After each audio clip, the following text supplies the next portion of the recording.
Ça y est, c'est démarré, le stage est parti. Dans le mur. Catastrophe. Rien ne se passe comme vous l'aviez prévu.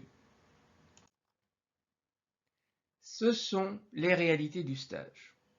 Les attentes à la rencontre de la réalité se trouvent souvent déçues. Et statistiquement, même si je n'ai pas de chiffres très stricts, je peux vous dire que grosso modo, dans 80% des cas, les stagiaires rencontrent des situations inattendues. Alors, quelle en est la cause? Eh bien, sans doute une question de préparation et d'adaptabilité. Car il faudrait qu'on analyse un peu les causes. Remise en question numéro 1. Vous êtes-vous préparé de manière adéquate? Quelqu'un a passé son temps à travers des capsules, à travers un site à vous dire « Préparez-vous, réfléchissez à votre question, préparez votre projet de stage. » L'avez-vous fait? Si ce n'est pas fait, évidemment, ne vous attendez pas à des miracles. Et donc, l'importance de la préparation, ça joue. Et quand il y a un manque de préparation, il faut s'attendre à une perte de temps et d'énergie, malheureusement. Et donc, le conseil serait été de s'y prendre à l'avance. Bon, maintenant, il va falloir faire avec. Remise en question numéro 2. Vous êtes bien préparé, certes, mais avez-vous anticipé correctement les problèmes que vous pouviez rencontrer?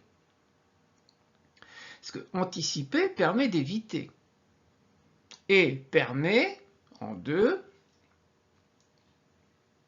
d'aller quérir des conseils efficaces pour évaluer les risques et déjà mettre en place des solutions au cas où. L'avez-vous fait? Remise en question numéro 3. Vous êtes-vous préparé à la réalité du terrain? Il y a des discordances entre les attentes et la réalité. Il faut s'adapter aux situations réelles. On peut malheureusement se dire, voilà, je comptais aller sur telle unité de vie et il me change d'unité au moment où j'arrive. C'est plus le public que j'attendais, tout mon protocole vole par terre. Et oui, il faut donc aussi anticiper ce qui se passe si on n'a pas ce qu'on attend. Et donc là aussi, il y a importance de l'adaptabilité et de l'anticipation. Si on vous a changé d'unité, vous n'avez pas trop le choix, mais il va falloir faire avec. Et donc il faut s'adapter encore une fois. Remise en question numéro 4. Avez-vous communiqué clairement? Avez-vous veillé à la relation avec l'équipe avec laquelle vous allez être en stage? C'est important une communication claire. Ça évite les malentendus. Avez-vous veillé à avoir une bonne relation avec ceux qui vous accueillent? Car si la relation est bonne, la communication passe bien. Mais si la relation est mauvaise, la communication passe mal. Conseil par rapport à ça, allez revoir ce qu'on a pratiqué dans l'écoute. Apprenez à clarifier vos attentes. Il est trop tard parce que vous ne l'avez pas dit à temps, mais il peut être encore temps de réajuster les choses. Conseil numéro 1 maintenant. Être flexible face aux changements qui s'imposent à vous. Ne commencez pas à résister. Si vous résistez, vous n'allez pas plier, vous allez rompre. Donc, il faut être flexible, capable de s'adapter aux changements qui vous sont imposés. Et donc, le seul conseil efficace à vous donner là-dedans, c'est être ouvert et prêt à ajuster ses plans. Conseil numéro 2. Concentrez-vous plutôt sur la résolution des problèmes plutôt qu'à vous faire des reproches, à battre votre mea culpa. De toute façon, les choses sont ce qu'elles sont. Donc, concentrez-vous sur la résolution des problèmes qui se posent et essayez de trouver des solutions efficaces.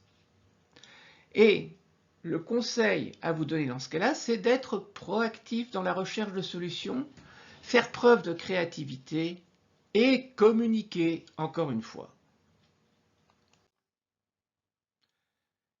Car une bonne communication et une bonne relation vont être déterminants. Ça va faciliter votre travail en équipe et si vous êtes capable de vous mettre du point de vue de l'autre, donc de ceux qui pour l'instant vous font obstacle, si vous êtes capable de pratiquer l'empathie, eh bien vous pourrez peut-être faire un réajustement qui rencontrera vos attentes et les attentes de ceux qui font obstacle ou qui voudraient vous apporter une aide et qui ne l'apportent pas pour le moment. Conclusion de tout cela? Il faut avant de partir bien se préparer et si ce n'est pas fait, vous n'aurez qu'à vous asseoir sur vos brûlures et d'attendre que ça passe. Et il faudra faire preuve d'adaptabilité et donc ce sera également un apprentissage dans votre carrière professionnelle.